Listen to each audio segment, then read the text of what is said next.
Hello dear student. Today, as I promised, we are going to continue with our courses entitled Research Methodology, Master's Thesis Writing. I decided to introduce these courses because I want that for the end of this year, all of us here must have a good average, honorable average. That is why this courses is important. So let us continue with module 5. As I said last week, module 5, we are going to study module 5 today. Module 5 entitled Research Hypothesis and Research Question. This part is very, very important according to the term that you will choose in your thesis, in your master thesis. It's very important. Research hypothesis and research question. The major objective in this module is very important. After this module, you student, you should be able to formulate clear and testable research hypotheses. For example, for quantitative study, you should be able to develop meaningful research question. Meaningful research question according to qualitative or mixed method study. You also should be able to understand the logical connection between the research problem objective and hypothesis question. So let us start with section 1 immediately. We will not waste time. Section 1 entitled Research Hypothesis, Quantitative Approach. We will first start with quantitative approach. Here in this section, we have 4 parts: definition, characteristic of good hypothesis, type of hypothesis, and example. So in A, according to definition, what we can say, what I can say is that a research hypothesis is a testable statement predicting a relationship between two or more variables. You want me to repeat it again? Okay, let me repeat it again for you, my dear student. A research hypothesis is a testable statement predicting a relationship between two or more variables. After definition, we have a characteristic of good hypothesis. How can you know that this hypothesis is good? What are the characteristics of good hypothesis? To know that your hypothesis is good, you need to have this characteristic clear. Your hypothesis must be clear and concise, testable through empirical data based on theory or previous research, state in declarative form.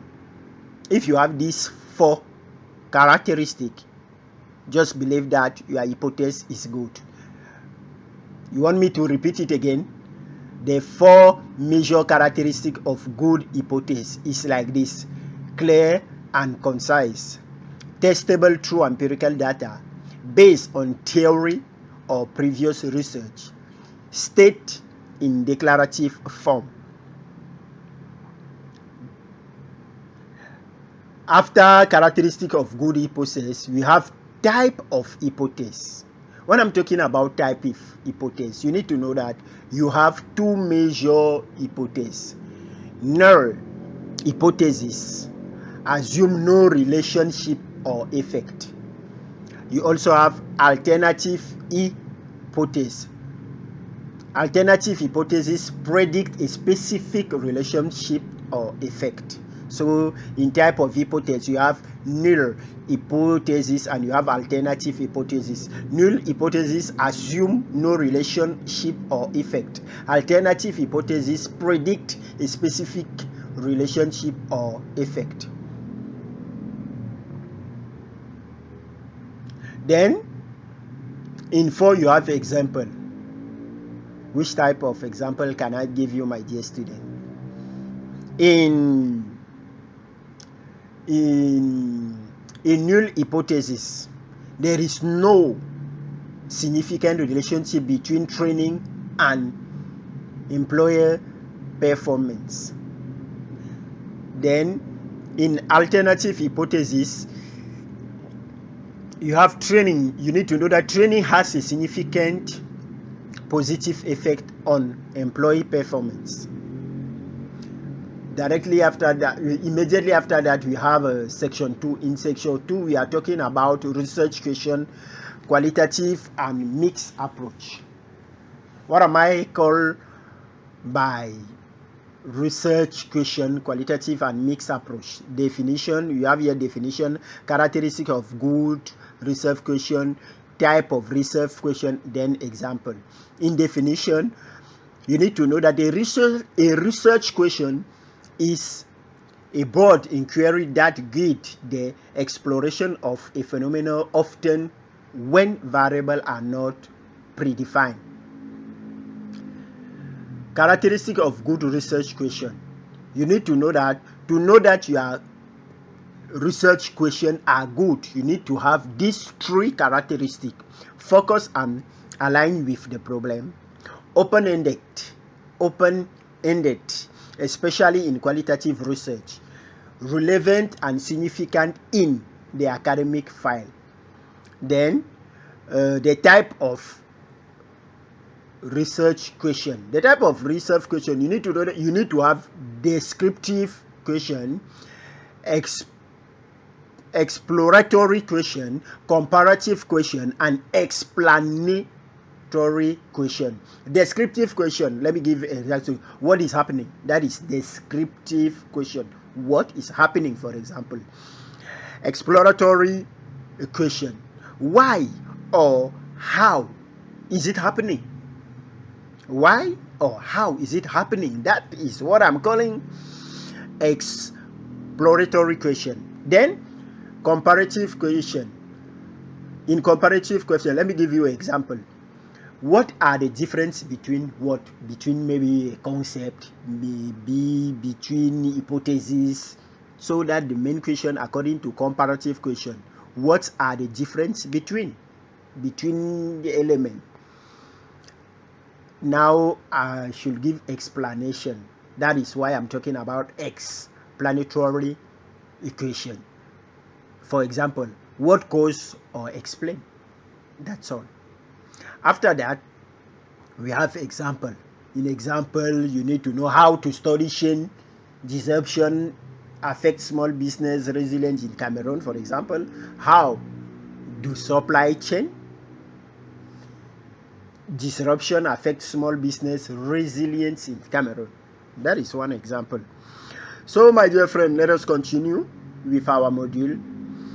In section 3, you have linking problem statement, objective and hypothesis equation. In this table, this part, you just need to study this table. In this table, you have 3 columns. One column entitled element, the second one purpose and example. You have the problem statement, research objective, research question, and hypothesis.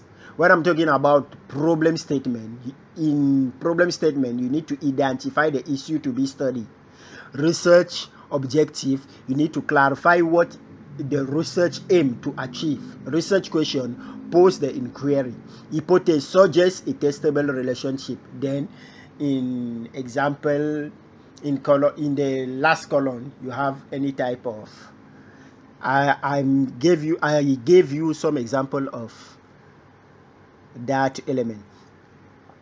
So dear student, let us continue to finalize this module. We have section 4 entitled best practice. Best practice is, as I used to say, here you need to, what do you need to know? How to align hypothesis question with research objective. You need to avoid vague or overly broad statement. You need to ensure feasibility. Can the hypothesis question be addressed within your time frame and resource? That is in practice. So dear student, we can thank God today because this module is also over. I will apologize again about the kind of my English. I think I'm making many effort to make my English be understood to make my English be good for you, so that you will be able to, I know you are able to listen to what I'm saying. And as I used to say, contact your delegate, your class delegate, according to any type of problem that you will have. Delegate will contact me through my WhatsApp number or my address email. You give him your difficult, then together in the next lesson I will try to give you explanation about what will be difficult to you when you will study. Thank you, my dear friend, and see you next week with module 6. Thank you. Have a nice day. Hello dear student. Today, as I promised, we are going to continue with our courses entitled Research Methodology, Master's Thesis Writing. I decided to